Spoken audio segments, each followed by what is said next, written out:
So in my green 6-liter truck, that engine developed a miss. So I ordered some parts to build a 5.3. I'm just going to go over what I ordered. I'm not going to do anything internally to the short block, but I ordered the Holley Racing 5.3 hot rod cam.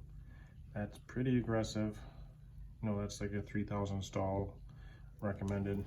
So I got that cam. I got their valve springs, push rods. I got the cam package pretty much.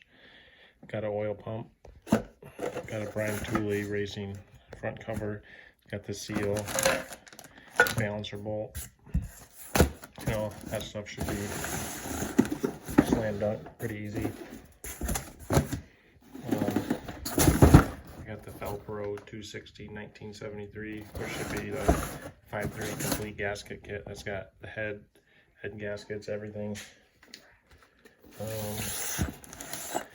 Some cheap Chinese head studs. I got a Summit 180-degree LS thermostat. Got a cam and crank sensor, new 2-bar map. I don't know what that's for. New timing set. This is not anything special. I'll show you real quick.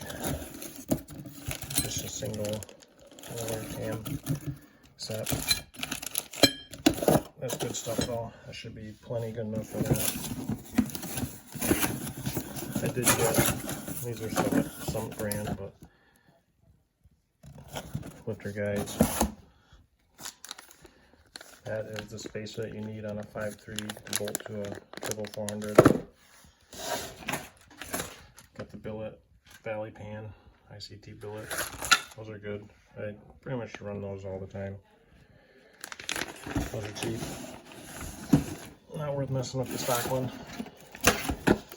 And this box, I put these in plastic, but those are LS lifters, not LS7 lifters.